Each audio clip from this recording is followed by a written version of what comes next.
প্রিয় দর্শক, আসসালামু আলাইকুম। দর্শক, আপনাদের প্রীতীয় শুভেচ্ছা জানিয়ে শুরু করছি আমাদের আজকের প্রতিবেদন। তো দর্শক, আজকে আমরা এক অসহায় মেয়ের গল্প তুলে ধরব, যার নাম হচ্ছে সালমা।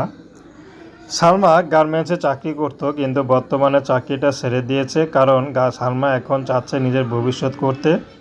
যদি ভালো একটা স্বামী পায় তাহলে সালমা বিয়ে শাদী করবে, কারণ সালমার বিয়ে হচ্ছে না। যারাই বিয়ে করতে আসে তারাই যৌতুক চায়। তার মধ্যে সালমার বাবা নেই, সালমার মা আছে, তার মধ্যে অসুস্থ। তার ছোট একটা ভাই আছে, মাদ্রাসায় পড়ে। তো সালমা ইনকাম করেই সংসারটা চালায়।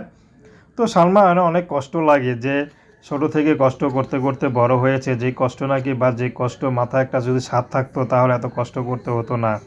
আর যদি বাবা পাশে থাকতো তাহলে হয়তো এত কষ্ট করা লাগতো না। কিন্তু আর সালমা নিরুপায় হয়ে এখন ইউটিউবে এসেছেন। সালমা গরিব হলেও মান সম্মান বোধটুকু আছে। সালমা কখনো চাচ্ছে না যে ইউটিউবে আসুক। তো এখন বাধ্য হয়ে ইউটিউবে এসেছেন, কারণ দেখছেন যে সালমা অনেক অসহায় হয়ে পড়েছে। তার মধ্যে একটা মেয়ে মানুষ কোথায় যাবে, কি করবে, কার কাছে সহযোগিতা চাবে? আজকাল পৃথিবীতে তো কেউ কারো সহযোগিতা করে না। যারাই করতে আসে তারাই আগে গায়ে হাত দিতে চায়। এই জন্য সালমা এখন ইউটিউবে আসছে। 10 জনের চোখে না পড়ে যদি একজনের চোখে পড়ে তার সঙ্গে সংসার করতে পারে, তাতে সালমা খুশি। সে বিবাহিত হোক আর বয়স বেশি হোক, তাতে কোনো সমস্যা নেই।